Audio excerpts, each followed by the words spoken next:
Que les bendiga, hermanos, en esta noche. La palabra del Señor dice que Dios está en la reunión de los dioses y en medio de los dioses juzga. Y el Señor dijo, ¿verdad?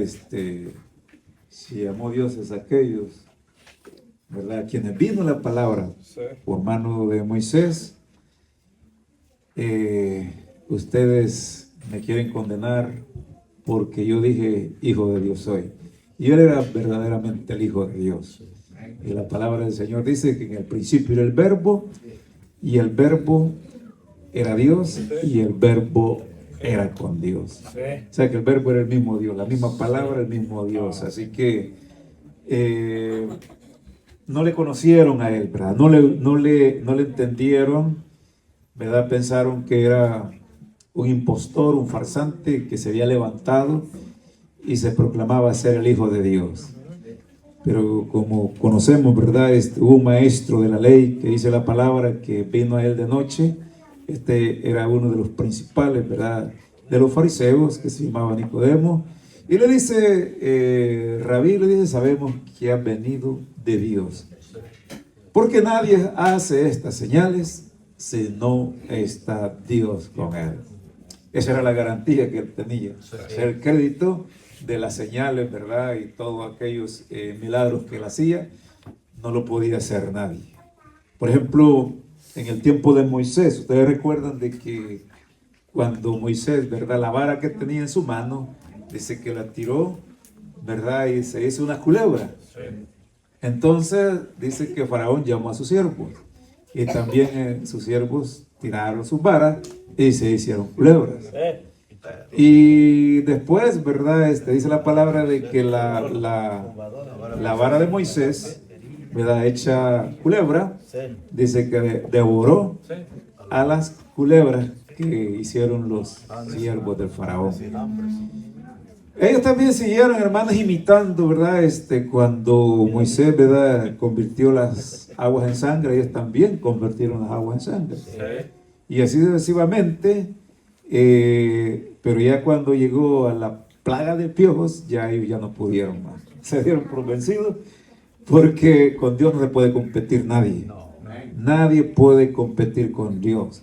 Por eso todos nosotros, hermanos, tenemos que, ¿verdad?, rendirnos ante Él, porque de Él viene nuestra salvación, de Él viene, ¿verdad?, todo lo que nosotros tenemos. Él es el que tiene la última palabra, Él nos da el aliento de vida. Por eso dice Pablo, ¿verdad?, a los atenienses, dice que Él es el que da aliento y vida a todos, a todo ser viviente. Y de una sangre dice que ha hecho todo el linaje de los hombres para que habiten sobre toda la faz de la tierra. Y les ha prefijado el orden de los tiempos y los límites de sus habitaciones. Así que, hermanos, somos bien limitados nosotros. Por más que nos creamos, por más que nosotros nos sintamos, ¿verdad?, poderosos acá, el tiempo lo tenemos bien limitado. Y uno, ¿verdad?, comienza, ¿verdad?, los primeros pasos cayéndose, ¿no? Comienza uno con un bebé con miedo, se cae, se levanta. Y así termina también, hermano, con miedo, levantándose y cayéndose, porque cuando uno ya llega a la ancianidad, hermano, ya no puede caminar.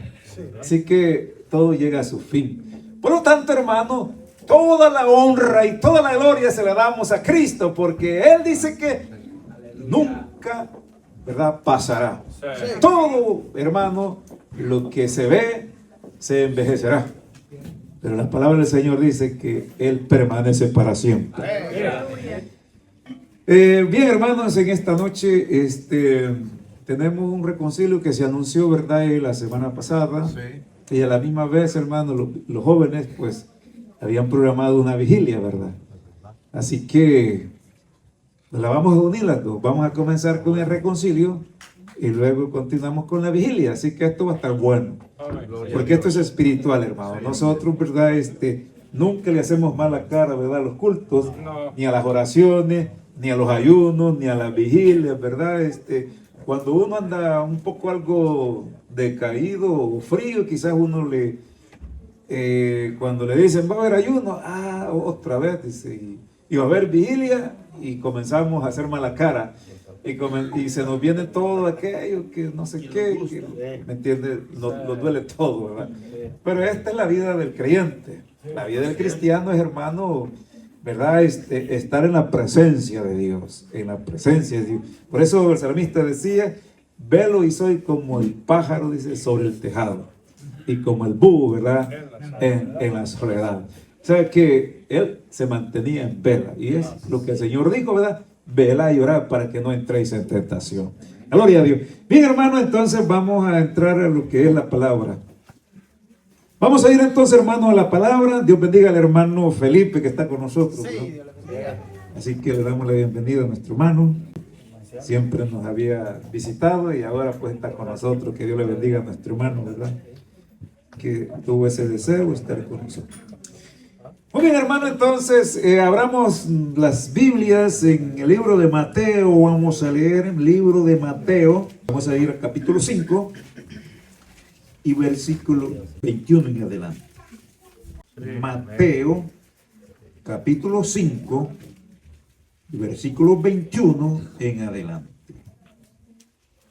La gloria es para el Señor. Amén. Jesús. Gloria a Dios. Amén. Dice la palabra, hermano, la leemos en el nombre del Padre, del Hijo y del Espíritu Santo, que dice de la siguiente manera. Amén.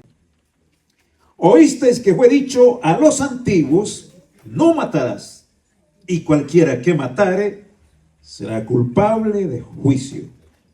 Pero yo os digo que cualquiera que se enoje contra su hermano será culpable de juicio, y cualquiera que diga necio a su hermano será culpable ante el concilio, y cualquiera que le diga fatu quedará expuesto al infierno de fuego. Por tanto, si traes tu ofrenda al altar y ahí te acuerdas de que tu hermano tiene algo contra ti, deja ahí tu ofrenda delante del altar y anda, reconcíliate primero con tu hermano, y entonces ven y presenta tu ofrenda. Ponte de acuerdo con tu adversario pronto, entre tanto que estás en el camino, no sea que el adversario te entregue al juez y el juez al alguacil y seas echado en la cárcel. De cierto te digo que no saldrás de allí hasta que pagues el último cuadrante. Amén. Ahí vamos a leer. Gloria al Señor. Aquí tenemos, hermanos, la palabra del Señor. En una ocasión el Señor dijo, imposible es que no vengan tropiezos entre vosotros. Pero hay por quien vengan los tropiezos, dice. Mejor le hubiera sido a ese hombre, ¿verdad? Atarse, dice, una piedra de molino al cuello y tirarse a lo profundo de la mar, dice, que hacer de caer a uno de estos pequeñitos, ¿verdad? Sí. Así que tenemos que tener cuidado, ¿verdad? En el camino, cuando vamos en camino, ¿verdad?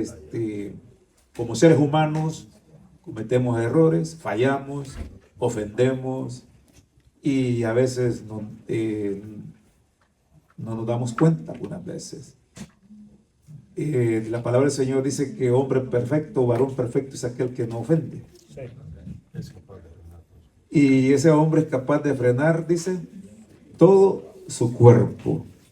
Dice que las naves que son grandes y tienen, ¿verdad? Son gobernadas, dice, por un pequeño timón y las hace el hombre para donde él quiere, ¿no? Pero muchas veces dice que no podemos gobernar la lengua. Dice que es un miembro bien pequeño, pero se jacta de grandes cosas. Es bien pequeño. Entonces, hermano, la lengua, dice el proverbista Salomón, que la muerte y la vida están en el poder de la lengua. Mire, las dos cosas, la muerte y la vida. ¿Cuántos aman la vida? ¿Verdad que todos amamos la vida? Sí.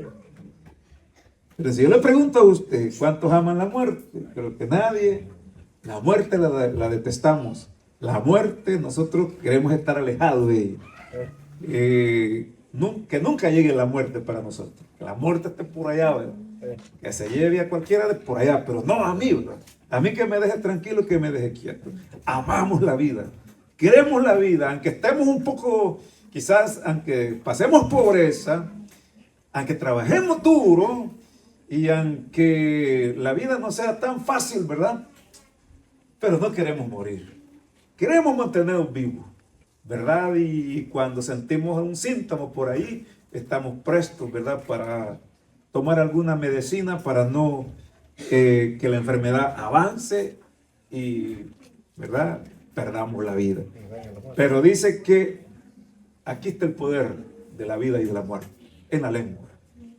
Así que el que la ama, el que la sabe usar, el que la sabe utilizar, comerá del bien o, ¿verdad?, disfrutará de los frutos de ella. Entonces, se cumple lo que dice la palabra, dice que el que siembra para la carne, de la carne seguirá corrupción.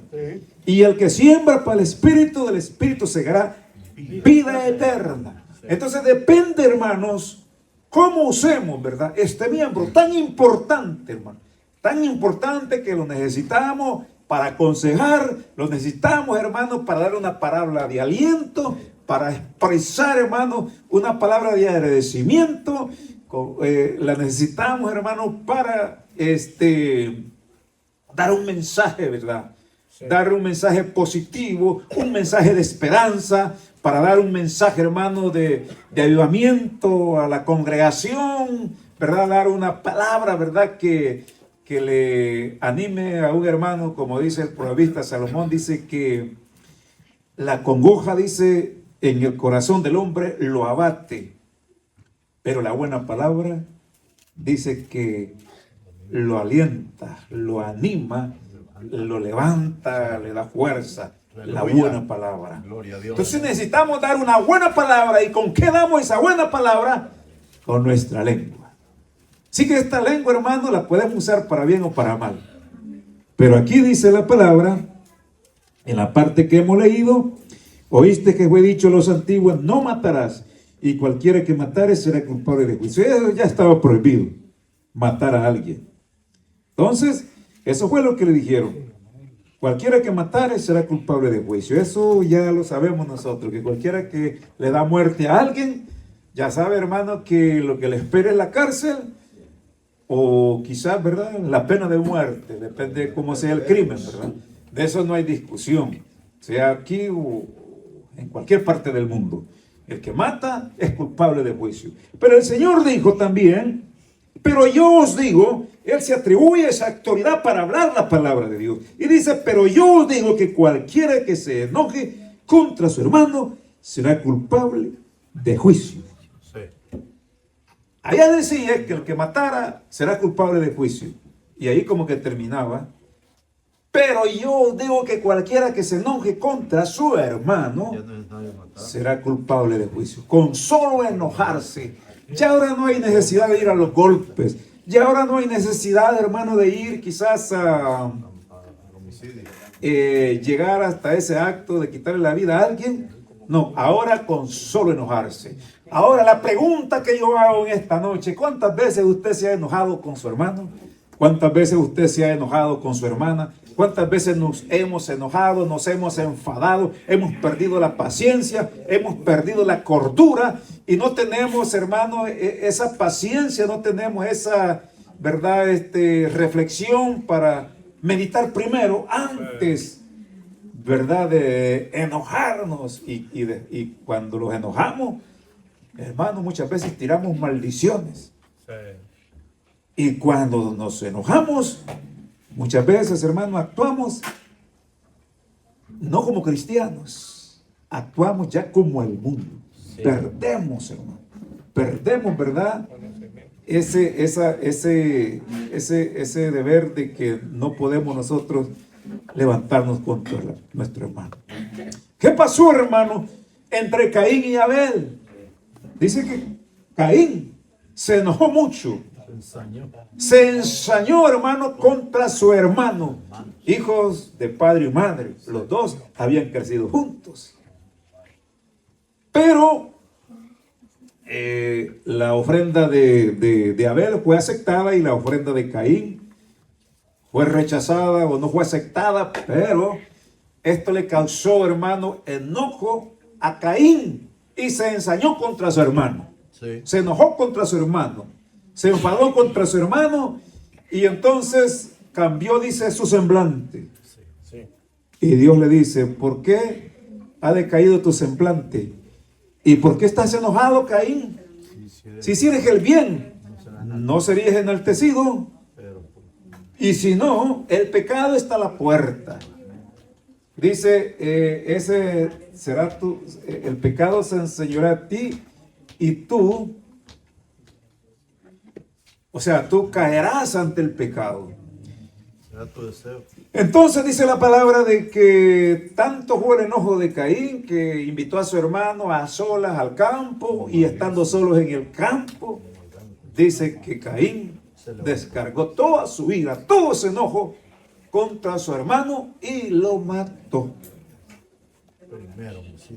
Y pensó que todo estaba tranquilo, ¿verdad? Eso es lo que el hombre piensa, hermano, que así va a arreglar cualquier problema. No podemos arreglar ningún problema, hermano, de esa manera. Y ya usted sabe la sentencia que le cayó a Caín.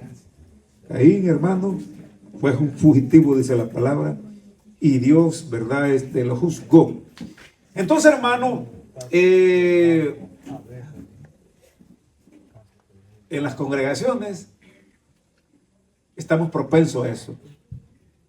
En las iglesias estamos propensos, hermanos, a caer en eso. Entonces, hermano, en primer lugar, porque no hemos madurado. En segundo lugar, porque hay un enemigo que nos está vigilando nuestros pasos.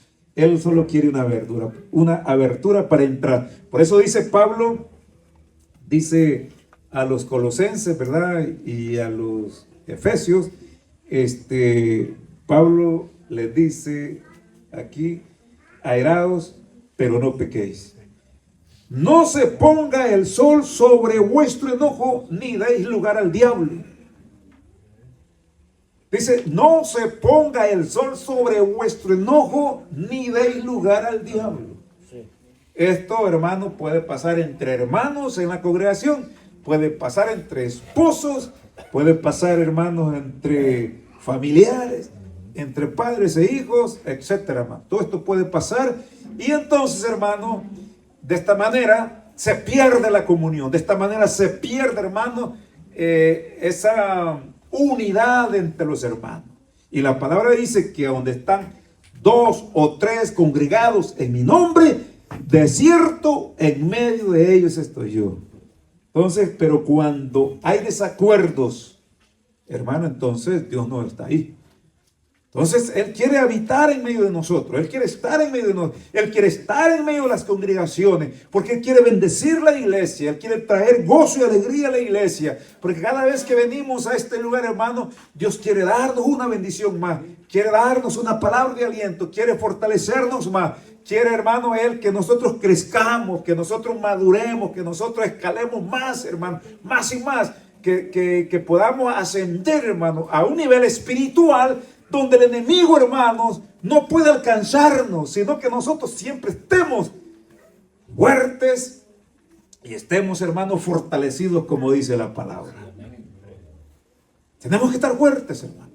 Tenemos que estar fortalecidos, porque si estamos débiles, hermanos, el enemigo fácil acaba con nosotros. Dice la palabra que en una ocasión hubo guerra entre los filisteos y los israelitas. Dice que en la batalla David se cansó, dice la palabra. Y cuando lo vieron cansado, un gigante, hermano, trató de matar a David. Esta era la oportunidad para el gigante, porque David se había hecho anatema a todos los filisteos. Y David era noticia, hermano, por todos los países de alrededores, especialmente los filisteos. El nombre de David se había hecho famoso porque había matado a Goliat, uno de los grandes, hermanos, paladines que tenía, hermanos, los filisteos, a quien presentaban para atemorizar al pueblo de Israel. Pero David, hermano, guiado por Dios, mató a Goliat. Y por eso, hermano, el nombre de David se hizo famoso. Y entonces, los filisteos, hermanos, los gigantes, lo tenían en la lista, David, en la lista negra. Lo tenían ahí, tarde o temprano. Me imagino que tenían vigilantes y tenían francotiradores, como le dimos hoy, ¿verdad? Esperando una oportunidad para hacer caer a David. Y en esa batalla me imagino que habían vigilantes. Y cuando vieron que David, hermano, se debilitó, se cansó, le dieron aviso al gigante. Ahora es tu oportunidad. Y el gigante, que tenía una espada, hermano, nueva, corrió al frente de batalla a acabar con David. Pero ahí estaba Abisai, dice la palabra. Ahí estaba el hijo de Sarvi, hermano, el sobrino de David, hermano, que estaban al cuidado del rey. Estaban siempre, hermano, ahí vigilantes. Y cuando vio que el gigante se lanza contra David, llega Abisai en su ayuda y derribó al gigante y libró a David de una muerte segura y eminente. Entonces necesitamos el uno al otro, ¿no? Para no caer. Porque a veces estamos débiles, a veces estamos cansados. Y cuando estamos débiles no estamos para ayudar. Estamos para que nos ayuden. Pero cuando estamos fuertes, entonces estamos para levantarle la mano al hermano, para levantarle la mano a la hermana. Pero cuando estamos disgustados, cuando estamos, hermanos, enojados, yo pienso que en lugar de ayudar, queremos mejor que caiga. ¿Verdad? Cuando estamos enojados, entonces lo volvemos a favor del enemigo para que caiga. Y no es eso, hermano. Nosotros no estamos para eso, sino más bien, hermano, para pelear juntos, hombro a hombro. Me gusta, hermano, como peleaban, hermano, los romanos en el tiempo pasado, en el tiempo de los Césares. Se le llama, hermano, a la bestia espantosa, ¿verdad? La bestia que tenía, ¿verdad?, pies de hierro, ¿verdad? Entonces, según la historia, los romanos peleaban hombro a hombro. Era como una máquina que cada quien tenía su escudo aquí y su espada y peleaban hombro a hombro. No había, hermano, espacio para que se infiltrara alguien. Y entonces peleaban todos juntos, hacia el frente, hacia el frente. Usted ha visto a los policías antimotines, que le llaman, que tienen un escudo acá, ¿verdad? Entonces se ponen todos juntos y ahí van, ¿verdad? Paso a paso, uno a uno, y ahí van y ahí llevan todo ese montón de gente que está amotinada ahí haciendo desorden, ¿verdad? Ahí lo llevan, ahí lo llevan, ahí lo llevan, y les tiran palos, les tiran piedras, pero ellos ahí van, ¿verdad?, con ese escudo. Y ahí van, hasta que los desalojan y los tiran afuera. Así peleaban los romanos. Así tenemos que pelear nosotros, unidos, hombro a hombro. Así que para eso estamos, hermanos, para hacerle la guerra al diablo, no a nosotros. Entonces, hermano, aquí dice la palabra, en la parte que estamos leyendo, dice: gloria al Señor. Pero yo digo, cualquiera que se enoje contra su hermano será culpable de juicio, y cualquiera que diga necio a su hermano, dice, será culpable ante el concilio, y cualquiera que diga fatua quedará expuesto al infierno de fuego. Será culpable ante el concilio. El concilio, hermano, era donde llevaban a cualquiera que cometiera una falta. El concilio era como un grupo de jueces, ¿verdad?, donde estaban los de eminencia, y ahí veían y ellos podían dar el veredicto, ¿verdad?, para qué sentencia necesitaba ese. Y el otro párrafo dice: y el que diga, dice, fato, quedará expuesto al infierno de fuego. O sea, que dependiendo cómo fuera la falta, así iba más. Y este pobre que le dijo fato a su hermano, que es una palabra un poco más dura, ese ya quedaba expuesto al infierno. En otras palabras, ya quedaba condenado al infierno. Imagínense, hermano. Las cosas son serias. Y a veces nosotros decimos, es fácil, ¿verdad? No tenemos cuidado nosotros de enojarnos. por no tener paciencia, por no tener paciencia. En un momento de enojo, en un momento de ira, hermano, podemos hacer una locura. Podemos hacer algo que después nos arrepintamos. Por eso debemos orar, hermanos. Debemos encomendarnos a Dios y decirle, Señor, ayúdame a humillarme. Porque muchas veces esta carne se convierte, como decía el salmista, como una bestia, dice, indomable. Así digamos, hermano, a veces, cuando no sometemos al Espíritu de Dios. Cuando no sometemos al Espíritu de Dios. Por eso dice el salmista, bueno me es haber sido humillado para que aprenda tus estatutos. Bueno me es haber sido humillado para que aprenda tus estatutos. Y en otro texto dice el salmista que antes que yo fuese humillado, descarriado andaba. En otras palabras, hermano, cuando no somos humildes, cuando no los humillamos delante de Dios, siempre queremos salir adelante. Y siempre queremos estar, hermano, sobre del otro. Porque no somos humildes, no nos humillamos. Y a quien grite más y a quien, hermanos, pega más fuerte. Pero no, hermanos, en el cristianismo todo cambia. Hay que ser diferente. Por eso, hermano, acuérdese que la palabra del Señor dice que ahora somos nueva criatura.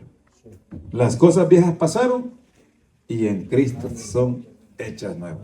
O sea que la nueva criatura desapareció. O sea, la vieja criatura. Ahora tenemos el nuevo nacimiento en Cristo Jesús. Y el nuevo nacimiento, hermano, ya nos parecemos a Cristo. Gloria al Señor.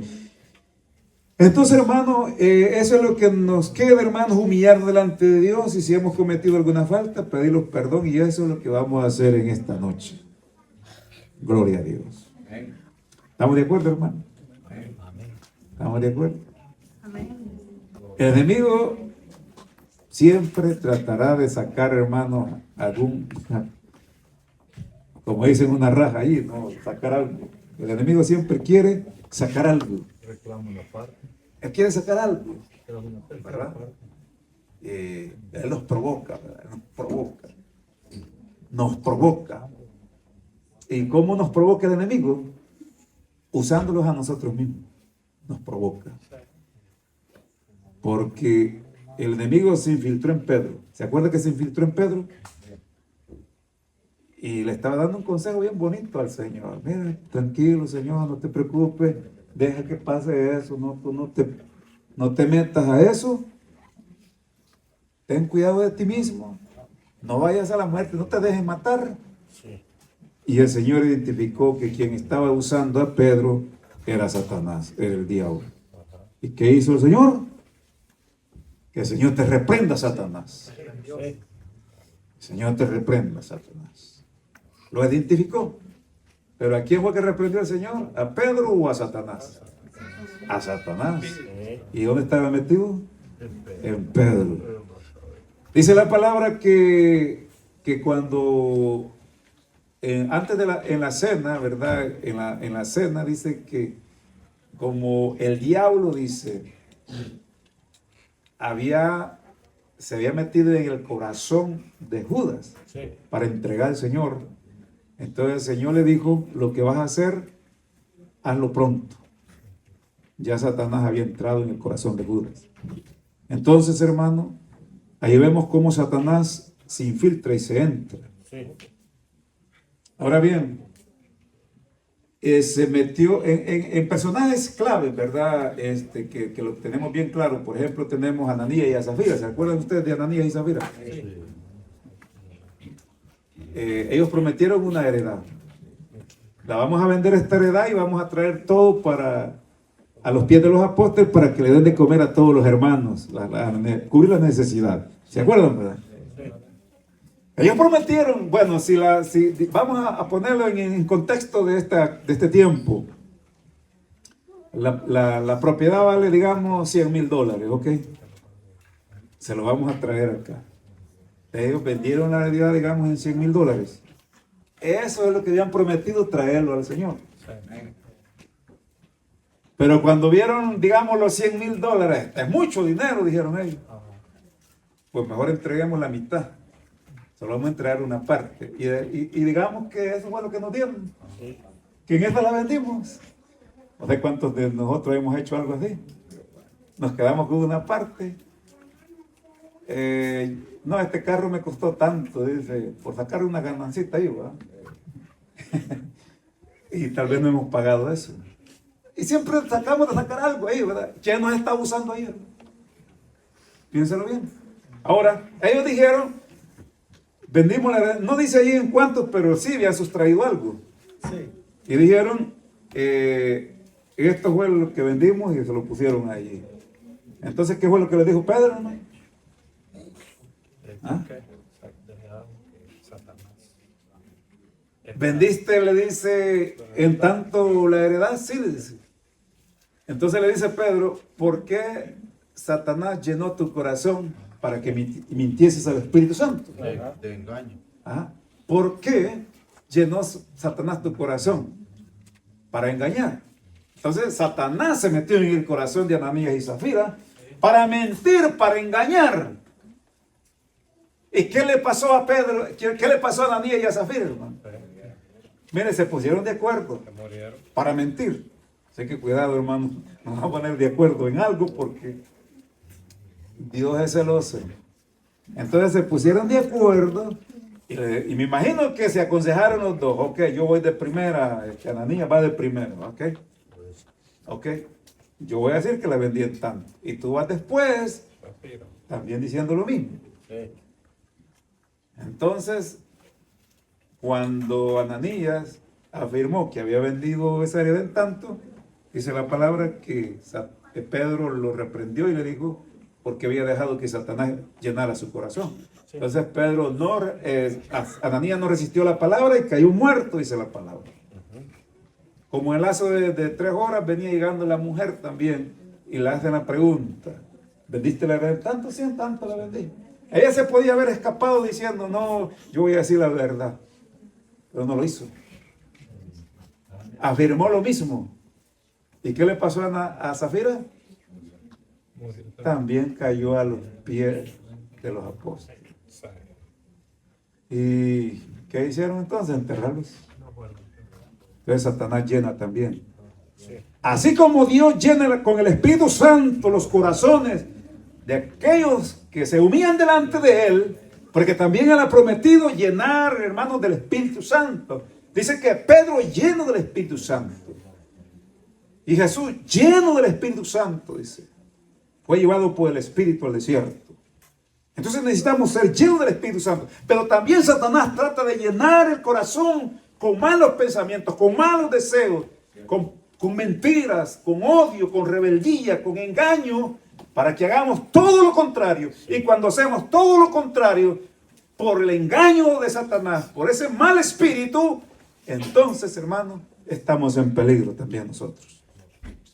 Entonces, si aquí, hermano,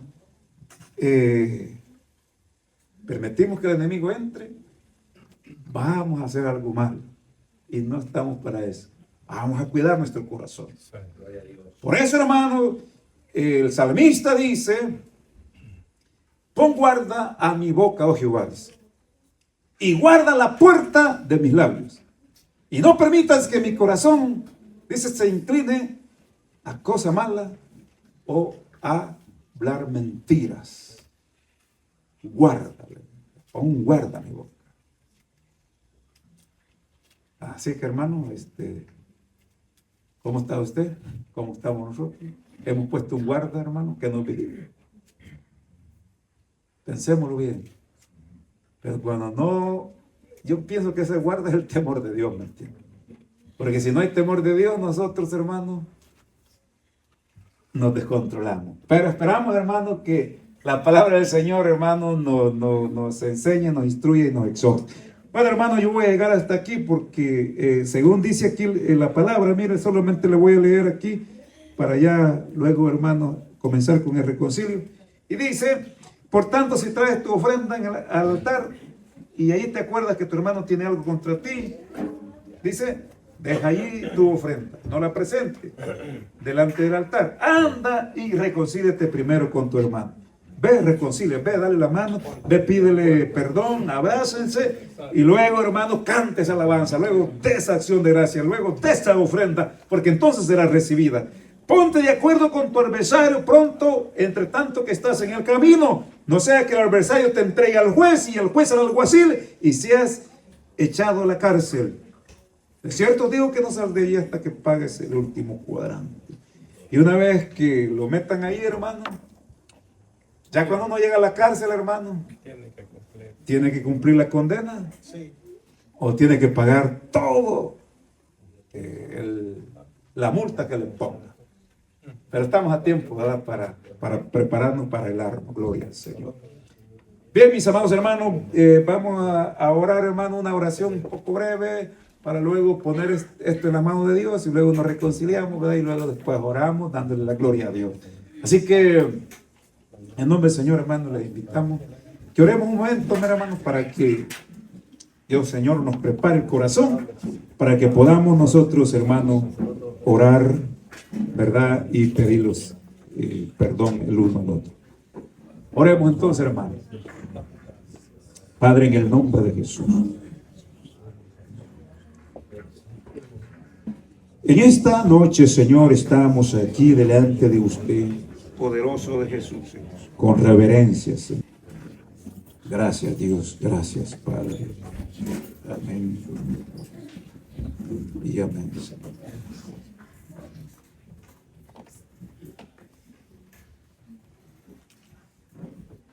Bien, hermanos,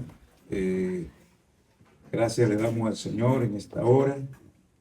La palabra es bien clara, hermano. No podemos, hermano, ir en contra de la palabra. Como cristianos, ¿verdad? La palabra del Señor dice, estimando cada uno a los demás como superiores a Él mismo, como superiores. Así que no podemos ver al hermano para abajo, sino bien para arriba. O sea, tenemos que, ¿verdad? Hacer lo que dice la palabra. Así que Dios bendiga a todos los hermanos. Vamos a comenzar entonces, hermanos. Ya hemos orado, hemos puesto delante de Dios este reconcilio. Y les vamos a dar un abrazo ahí como siempre. Vamos a pedir perdón, hermano. Y en este momento yo lo pido, hermano, que nos pongamos de pie allí, por favor. Las hermanas, por favor. Y los hermanos. Así que voy a dejar aquí al hermano Melque para que cante el coro, ¿verdad? De reconcilio. Y yo abro este reconcilio, hermano, en el nombre del Padre, del Hijo y del Espíritu Santo, donde, hermanos, esperamos que Dios tome, ¿verdad?, control de todo lo que estamos haciendo y que lo que hagamos, lo hagamos de corazón, hermano, que no lo hagamos, ¿verdad?, simplemente por salir de salir de cualquier compromiso, sino que vayamos directamente a hablarle al corazón. Las hermanas pues, ellas pueden pasar una por una entre ellas allí. Nosotros los varones pues ya sabemos lo que tenemos que hacer. Así que en el nombre del Padre, del Hijo y del Espíritu Santo comenzamos este reconcilio. Amémonos de corazón, no de labios solamente. ¿Cuántas veces debo yo perdonar al que me ofende? 70 veces 7, 70 veces.